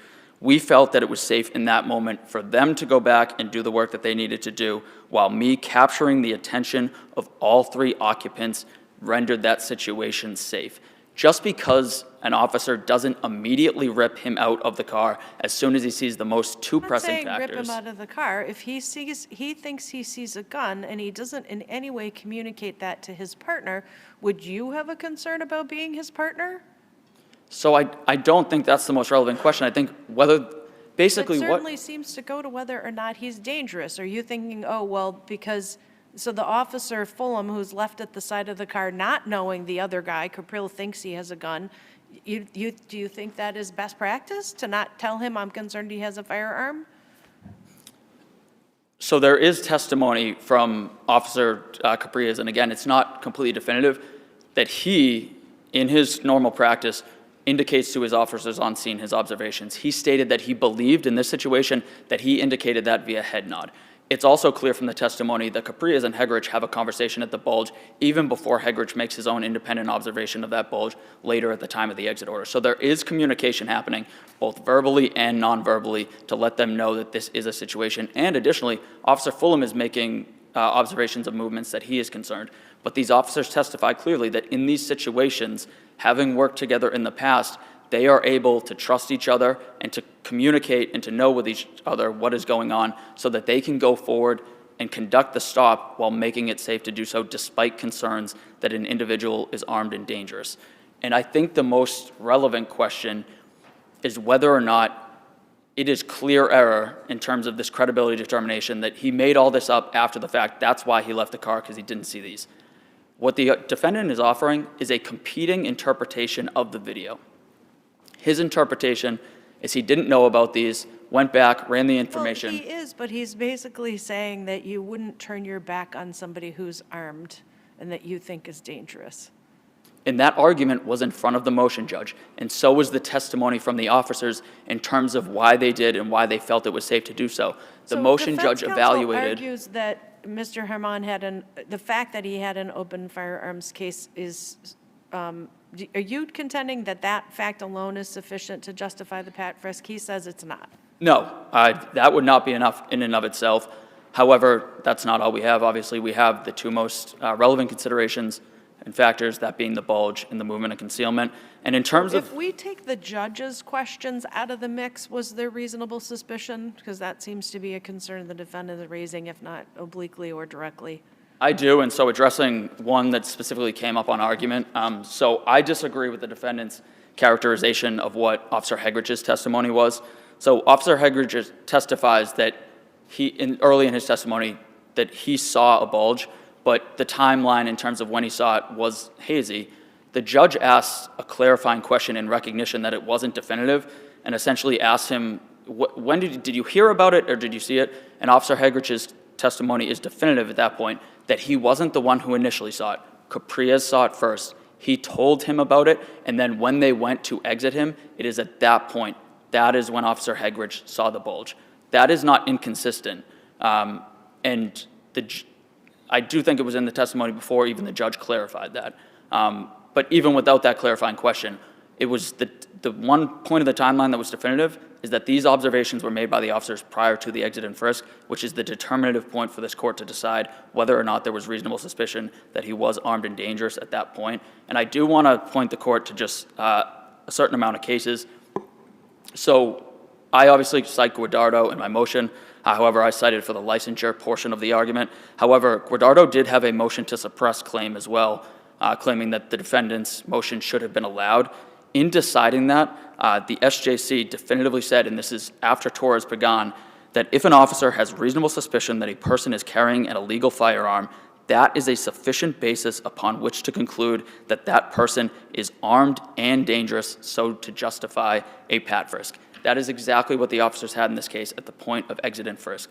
They knew, they had seen that he was concealing what in their training and experience they likely believed was a weapon, that they saw the bulge. That bulge was also recognized by the judge based on some creases that he saw on the body-worn camera, and they knew that he had an open firearm case. Your time is running short, so I'd like to move to the identification issue. Again, and I apparently am being cranky today about this, but it seemed like the Commonwealth's got a guy now with a second gun charge, and it doesn't seem like the Commonwealth said, hey, let's present our best case that this guy does not have a license to carry. Let's just put in a case of some kind and hope it's good enough. So, Your Honor, I would agree with you, but that's not the standard. The standard is in the light most Okay, favorable but to just generally speaking, could you just put in your best case? Just going forward, could you talk to the prosecutor and say, let's put in our best case? I think every prosecutor answers ready and proceeds to trial hoping to put on their best case, but in the practical scenarios of district court, that's not always the way things that line The up. firearm charge, perhaps we could try a little harder. I can assure you that all the prosecutors are trying to What put do their we best do case on. with, so here, he doesn't say what's your name and your date of birth. He says, hand me an identification, and now we've got a statement about his date of birth on this ID. Why is that admissible? Because it's a statement of a party opponent and a functional admission, Your Honor. So upon request from an officer for his identification, his response is to show Officer Capriez a picture of that identification on his phone. That identification has his name and date of birth being May 17th of 2002. But for purposes of a ticket, for the seatbelt, what he needs, which is why it's asked for at that moment, what he needs is his name and his address, right? So no, Your Honor, he Okay. needs his name and date of birth to run it through the system, but that's not the most determinative question. The relevant portion is the question and response. He's asked for his identification. In response, he provides this date of birth. That is an adoption that that date of birth is in fact his date of birth, and thus, in the light most favorable to the Commonwealth, the case proved that at the time of the incident, he was under 21 years old at the time, and as the trial prosecutor raised to the trial judge, under the statute, he is legally prohibited from having a license to carry. In my reading of the record, the judge takes judicial notice, but even if she doesn't, we can assume that she correctly instructed herself on the portion of that law. That evidence in and of itself is sufficient, and to the extent that you read this as a sufficiency argument, and it is admissible as a statement of a party opponent. So he argues it violates the best evidence rule. What do you say to that? So I cite a case that says that the best evidence rule, that essentially whether or not you have to produce the actual license to satisfy the best evidence rule has not been decided, but that doesn't need to be decided here either, where it didn't come in essentially, it came in as a statement of a party opponent, and a nonverbal statement of the party opponent, an adoption of that date of birth, and so it was admissible on those grounds. And there was Do you have a case that says that? So the best case I would point to, Your Honor, is I believe it's Commonwealth v. Collins. It's an SJC case. I don't have the exact site, but essentially in that case, it was a firearm case where the Commonwealth sought to prove that he did not have a license. In doing so, they did so with a certified conviction. However, they used evidence of a question and response by an officer to the defendant on scene to elicit his date of birth to confirm that the defendant at the table was also the person on this certified conviction. So that date of birth, as given by the defendant, was admissible to show. Dated by the defendant, or was it on an identification? It was a statement, Your Honor, but this is the functional The whole equivalent. problem, we don't have a statement by the defendant. I would say we do. We have a nonverbal one. And if there are no further questions, I'll rest on my brief. Ready to go through? Thank you. All right. We'll call our last case for today, 2025 P672, O'Brien versus ZUBE or ZUBE.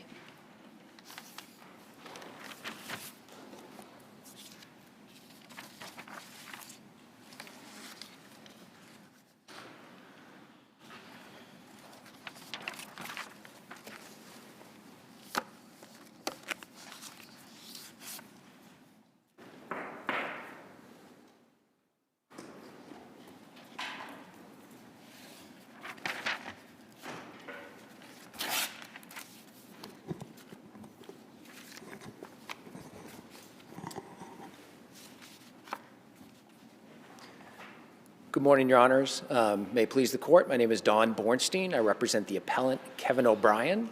I know Your Honors have read our fairly extensive brief. I'm going to touch very briefly on a couple of the key facts in the case that I want to start off with.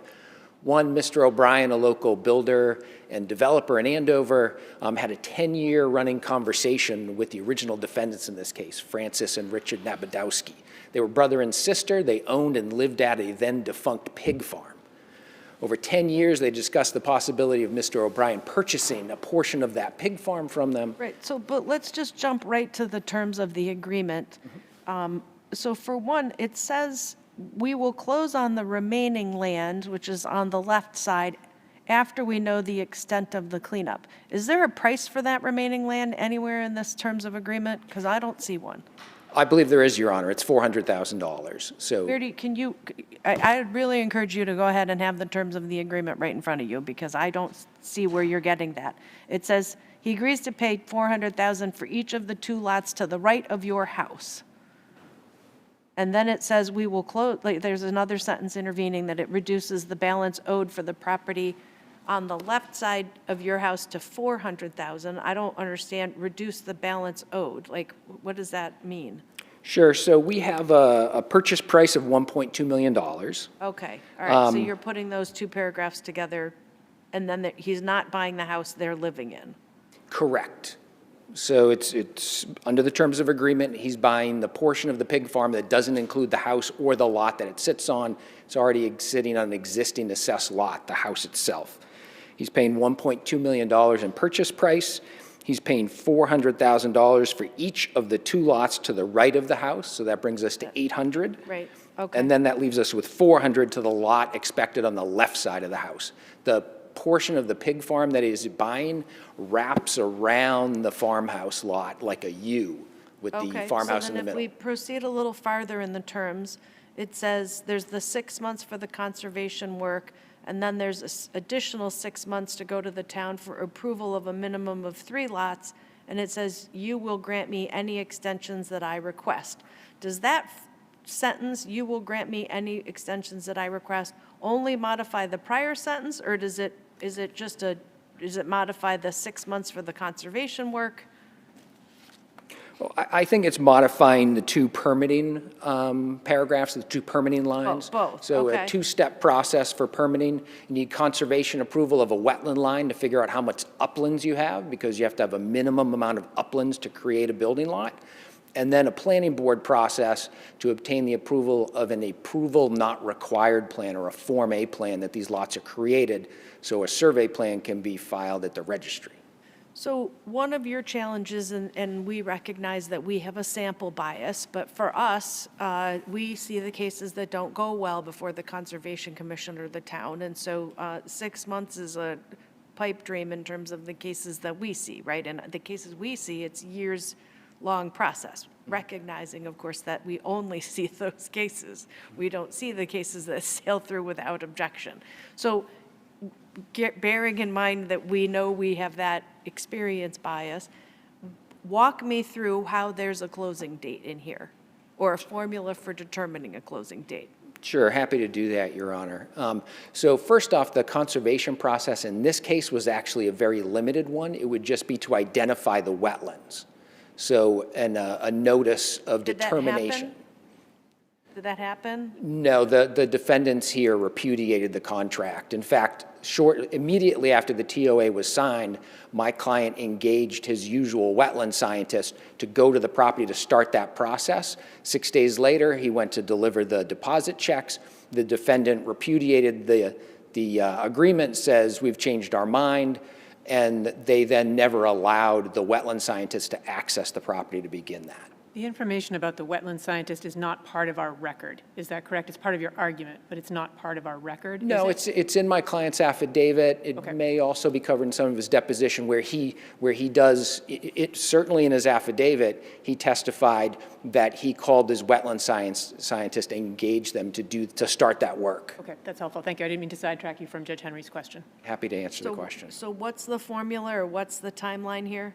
So the timeline is, first you go to conservation and you have them confirm a wetlands line that's proposed by your wetlands scientist. That's an abbreviated process. In fact, it's called an ANRAD, an abbreviated notice of resource area delineation. So you delineate the wetland.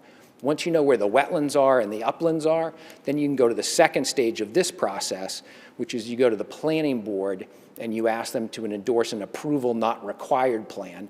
Part of that is you have to demonstrate that you have enough upland in each of the 3 lots to qualify under the town zoning to be a lot. So that also is an abbreviated process. The 2 processes that were anticipated here are sort of as abbreviated as we get in creating new building lots in the Commonwealth. You seem to want us to add the word reasonably, so it says, you will grant me any extensions that I request, and it seems like you want us to read this as, you will grant me any extensions that I reasonably request. I don't know that I want you to, but I think you could. The other To rule for your favor? No, I don't think you do, Your Honor. In fact, if we go with what the appellee urges here, is that is specific, definite language that should not be further interpreted by the court, then I think what we have here is we have an enforceable option contract. So my client was paying $10,000 non-refundable cash, and if what that language means, if it's interpreted by the court to mean he can close on that property or he doesn't have to close on that property, he can continue this, the closing period for as long as he wants, then he's got an enforceable option contract, perhaps subject only to the rule against perpetuities, which means it could stick around a long time. Could you address the issue with the taxes? Excuse me, Your Honor? Could you address the issue with the taxes?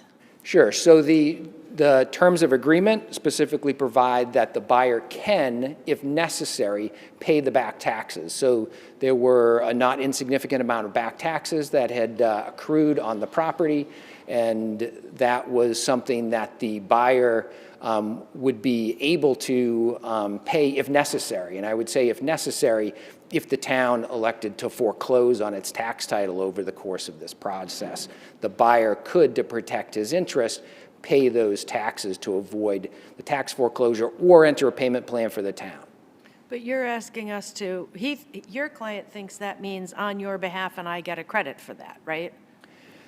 My client did testify that way at his deposition, but I believe what the trial court ruled on was the terms of agreement as we have it in front of you, and I think that's what our job here is today as well. So the fact that that provision might be subject to dispute or interpretation later does not make the agreement unenforceable or not in compliance with the statute of fraud. So we have a provision here that's silent on that, and that's up for the court's interpretation. It's not a position as to whether this document satisfies the statute of frauds, which is the only basis on which the trial court allowed the summary judgment. And the Superior Court judge did not rely on the issue about the sale price as part of the statute of frauds argument, is that correct? That is correct. In fact, the land court 2 separate times ruled on these very same issues. Justice Fay in the land court ruled twice on this exact same issue and found that the writing satisfied the statute of frauds and specifically cited to the Cubellis case, the Cousbellis case. And although I cite 66 cases in my brief, and I apologize for that, I think this case can be decided on a single case, the Cousbellis case. In Cousbellis, the court very specifically said that time for performance need not be set forth in the memorandum to satisfy the statute of frauds, that it can be reasonably inferred by the court. But isn't it a different thing? This is where I'm a little hung up personally, isn't it a different thing to have an absent term than to have a term that, if I understand your argument correctly, you're saying we should reject and apply a reasonableness standard to?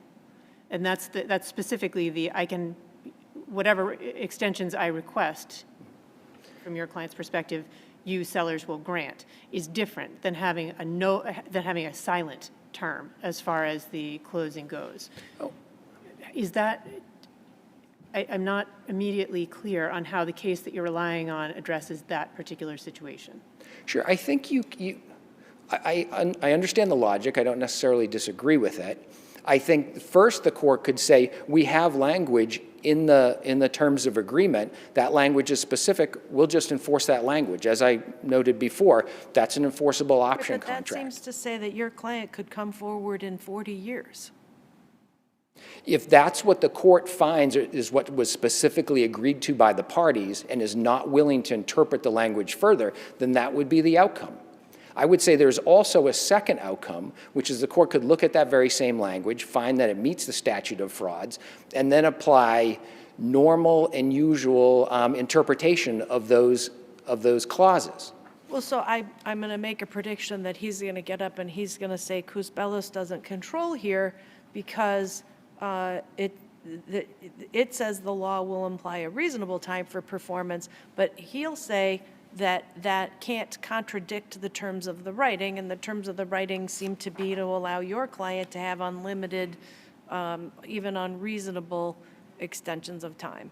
Well, I don't think you can have it both ways. I don't think you can say we have an enforceable specific term that's unreasonable and then also prevent the court from interpreting it to be a reasonable provision. I think the court could very easily look at that provision. In fact, you could look straight to the purchase and sale agreement that was on the table, prepared by the defendants, the seller's attorney, at the same time that the TOA was signed. And in fact, in that, Attorney Beauvais includes the word reasonable, same language otherwise, includes the word reasonable and says 30 days from when permits are obtained. And your client said he disagreed, if I recall correctly, at deposition, that he disagreed with the P&S in part because of the additional terms concerning timing. I don't know that he disagreed with the P&S. He was specifically asked, are there other material or more material terms in the P&S? He did, in fact, answer yes to that. I don't think you can charge my client with the understanding of the word material in the context, the term of art, the term of law we discuss here. Are there other important terms in that PNS? Sure there are. There's lots of them. Are they material to, in the way that they're required to be in the memorandum that satisfies the statute of frauds? Absolutely not. So there are other terms in there. But I think we've argued in this brief that this court would be free, and we've cited many, many cases in which the court has interpreted imprecise, imperfect terms in a written memorandum that satisfies the statute of frauds to make that contract workable, to give credence, to give voice, to give enforcement to what the parties intended. Do you think there was anything incorrect about the Superior Court judge's application of McCarthy versus Tobin in his memorandum? I actually don't see this case, even though both sides and the judge spent a fair amount of time talking McCarthy v. Tobin. This is not really a McCarthy v. Tobin case. McCarthy v. Tobin was all about if the parties in their memorandum that satisfies the statute of frauds, if they contemplate a second agreement, does that make the first agreement unenforceable? Here, the TOA actually doesn't mention a second agreement. The parties all signed an agreement that does not mention that they're going to enter a second agreement.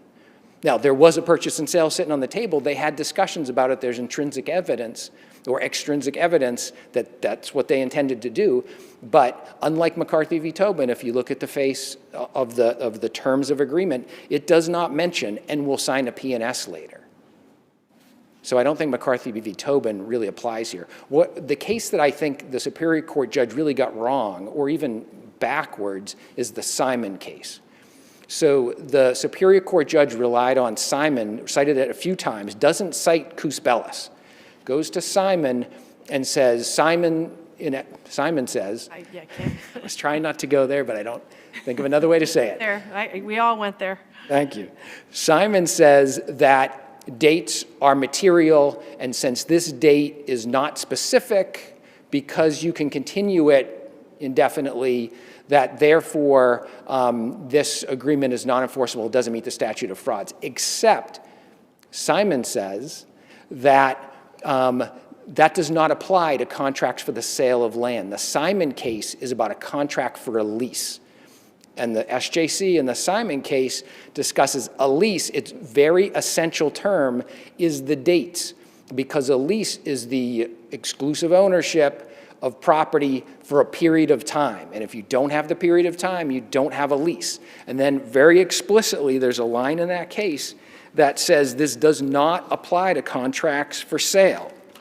In Simon, the court said that when an agreement for sale of land does not state a time for performance, a reasonable time will be implied. That's the Simon case. So the Superior Court judge reads the Simon case.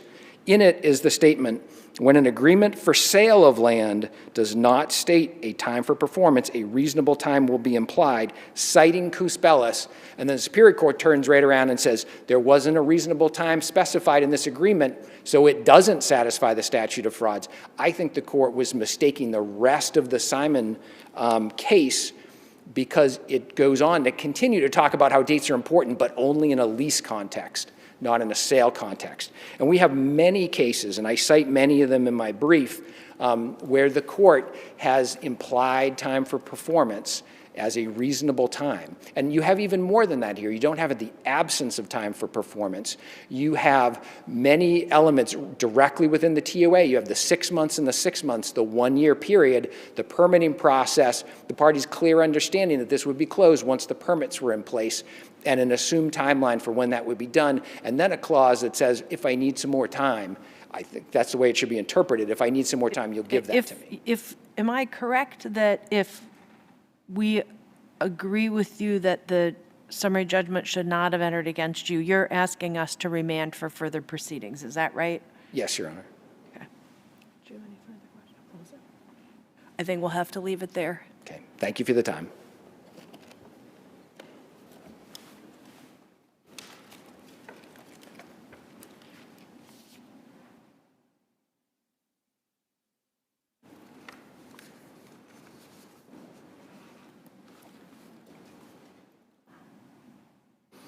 Good morning, Your Honors. May it please the Court. My name is Jeffrey Loeb. I represent Donald ZUBE, the personal representative of Ms. Nabadowski. I would begin with footnote 8 in the trial judge's decision, where she summarizes it and she gets it absolutely right.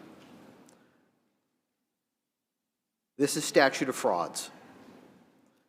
Unless the writing considered alone expresses the essential terms with sufficient certainty, it fails to meet a statute of frauds. That's Simon. Second, Well, but he says Simon's completely different because it involves a lease. What do you say to that? that he needs to read the next paragraph, because the next paragraph in Simon talks about statute of frauds. And what it says is that you can't go outside, you can't prove what you're missing by parole evidence, that you have to have all of the essential terms. And Your Honor touched on McCarthy v. Tobin. There's the later McCarthy v. Young, which is the more recent case from this court. Sale price, sale closing time is an essential term. You can't go outside the four corners. So what do we do with this, the Cusbellos, right, which says a time for performance need not be set forth, the law will imply a reasonable time. So why doesn't that cover this situation? Because I would submit, Your Honor, that when you look at McCarthy v. Tobin, while the court does not expressly overrule Cusbellos, when it talks about the fact that all material terms must be set forth, there is very little more material in a sale of real estate than when is the closing going to happen. Does a ruling for you have to conclude that Cusbellos is not good law? I don't think so. I think that the ruling in our favor would say this contract does not satisfy the statute of frauds because there is nothing in the four corners of the agreement to determine all of the material terms. Right, but under Cusbellos, it looks like we just add the word reasonably before his request for an extension, and then we've got like a year-long period.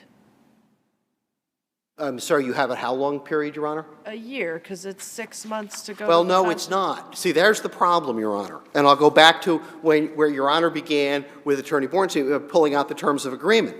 That'd be great. It's 6 and 6, and if that's all that had been said, I would have lost. I readily agree. It's that last sentence. You will grant me any extensions that I request in perpetuity. Attorney Bornstein just stood up here and said, well, Your Honor, you know, maybe I don't have a good offer, and maybe I now have an option to purchase that will last, that the only thing preventing me from exercising will be the rule against perpetuities. By the way, A, that's not the agreement. That's not what this document purports. And B, that's never been argued before. So that can't be the result from today's motion. What we do is we look at this document. This is what the McCarthy cases tell us to do.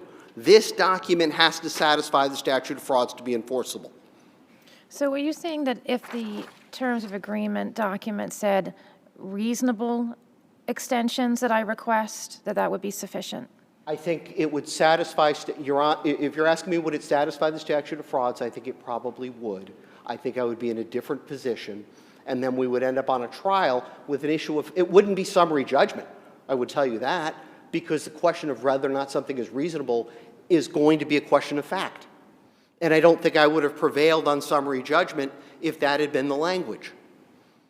And so, because we then get in, there's ample case law that says, reasonableness is a question of fact. But if the case law says that we can insert reasonableness, why is the contract vitiated? Because I would submit, Your Honor, that what McCarthy v. Tobin talks about is the fact that all of the material terms have to be laid out.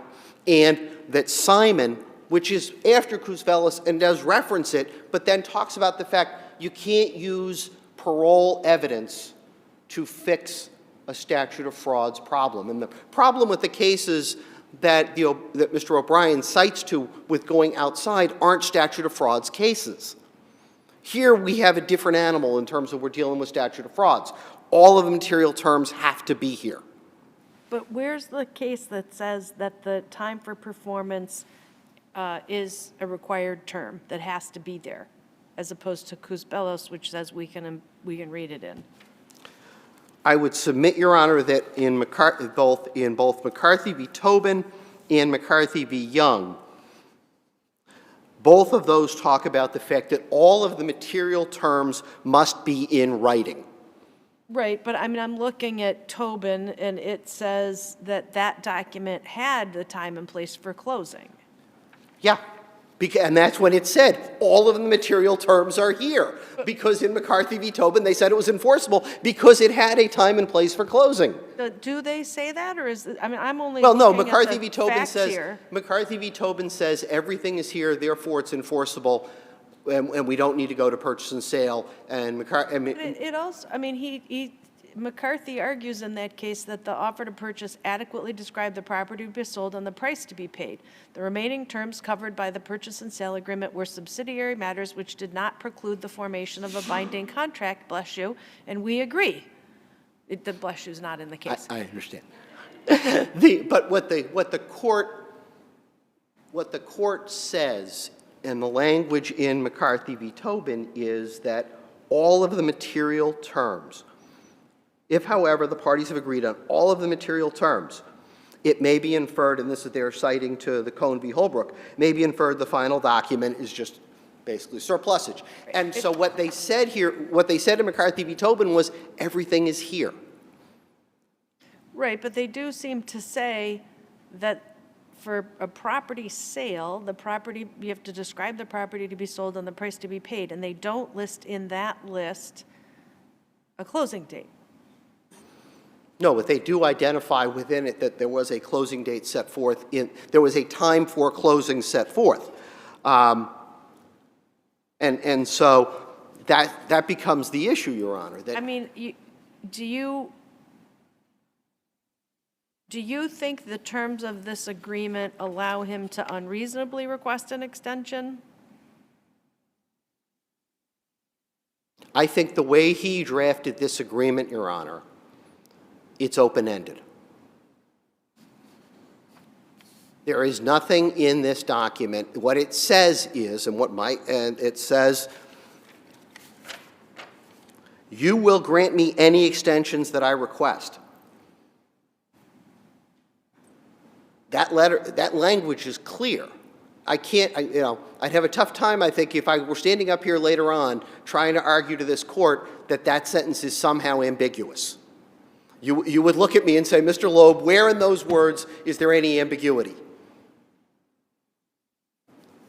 And, this is his, and the second sentence that I was going to point out to Your Honor. The land court judge is a smart fellow, and he rules twice this was good enough, and now we have a Superior Court judge who's like, no, not so much. Well, except I would also point out to the court that same land court judge is the land court judge who this court reversed in McCarthy v. Young on the exact same issue. Judge Vey was the trial judge in the land court on McCarthy v. Young. Same concept, same idea. He said enforceable. This court says no. Same thing, same person, same legal issues. So I would not, and yes, we did move to dismiss there. We also opposed the lis pendens there, and then the case ends up in Superior Court because there's claims for money damages. I will move on. The second piece that I was going to talk about in that footnote is the concept of the fact that Mr. O'Brien drafted this document, and that anything that is ambiguous in here is held against him. Is that an undisputed fact that he drafted it? Yes. He showed up at the Nabadowski's house with the document, gave it to them. There is no question about that. We then have the situation. But there's an indication that the Nabowskis had a lawyer present, and that lawyer had read the terms of agreement, right? There is an indication that the lawyer was present when it was signed, not that he had read this version. He had seen prior versions, but not this version. There was no question that this was not a negotiated document, that this was simply a document written by Mr. O'Brien. This is an undisputed fact that O'Brien drafts this document, that it was not a negotiated agreement in any fashion. I will distinguish the purchase and sale, which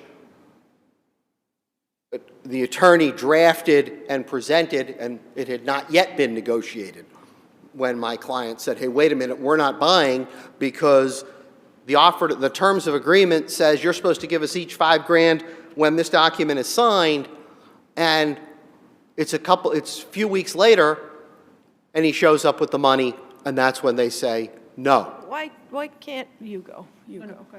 go ahead. So, right, but this document contemplates at least a year-long process, so why does it matter if he shows up 2 or 3 weeks later with the check? Because I would submit to Your Honor that it was a material term. It is the only money my clients are getting. Is it a material term when they sign it and he's sitting there not having the check? Like the check's not laid out on the table while they're signing? It's a material term in that he committed to paying them the money, and it was his wording that it was $5,000. Upon signing of this agreement, I will give you each $5,000 non-refundable deposit. That's the only money they're getting in the duration of the agreement, which, as Your Honor points out, is anticipated to go at least a year, who knows how long. So that is one of the issues in the agreement that we point out, and admittedly, Judge Buxton does not reach these issues. She doesn't need to. And we laid them out in our brief because this court's looking at this de novo. If you disagree on the statute of frauds, you can then look at whether or not there's compliance. You then get into the issue of meeting of the minds. And I think it's very interesting now that the plaintiff is now sort of backing off from his words. Because I asked him at the deposition, Your Honor asked about it in questioning, that the whole issue about the payment of the real estate taxes. And the payment of the real estate taxes is not if he chooses that he can pay the taxes, which is what Attorney Bornstein said.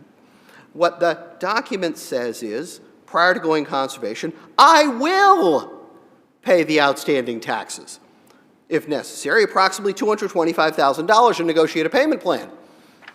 What Mr. O'Brien said at his deposition was, yeah, when I do that, I reduce the 1.2 by the amount that I have to pay. That's not what this document says. Again, if we look at the plain terms, if that is O'Brien's position, and that's what he testified to. So what do you think the if necessary means then? If it's necessary to get clean title, or if it's still outstanding. It could be either way. But what he says is, I will pay or negotiate. Well, and the other I'll reading Justice Allen is, I'll either pay it or I'll negotiate a payment plan for it. But regardless, there's nothing in here that says he gets a credit because the reality is no buyer is going to buy the property subject to a $200,000 tax lien. That's going to have to be paid to get clean title. What Mr. O'Brien says is I get a credit on that. He doesn't. Why isn't that a separate deal? Why couldn't we view that as a separate component and maybe two things being covered in the terms of the agreement, the sale price of $1.2 million and then this separate issue of... Because it's whether or not, Your Honor, there's a meeting of the minds.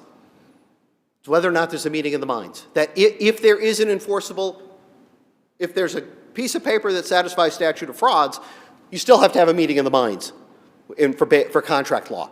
There isn't. From O'Brien's testimony, there is not a meeting of the minds.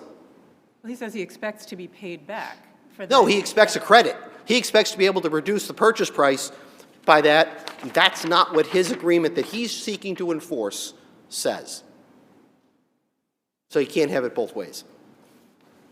And was the sister deposed about that issue? I'm sorry. Was the sister deposed about that issue? Yeah. She was deposed.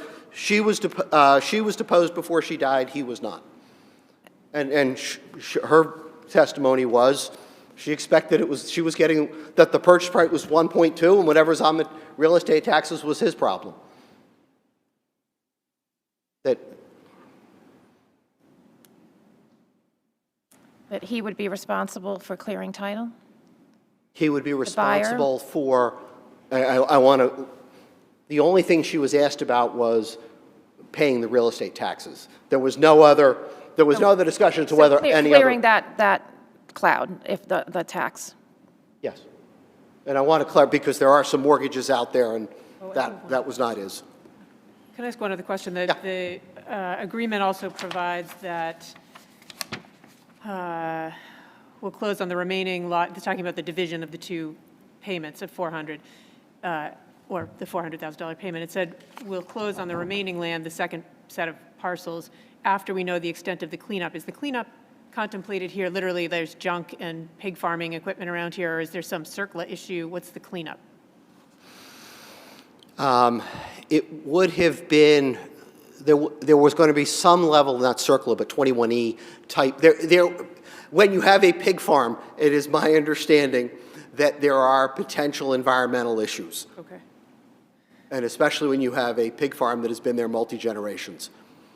People didn't necessarily dispose of things. Okay, thank you. Thanks, Elsa. All right. I think that the case is now submitted, and that concludes our sitting for today. I want to thank our court officers and everyone who helped make the sitting possible. We're now in recess. All rise.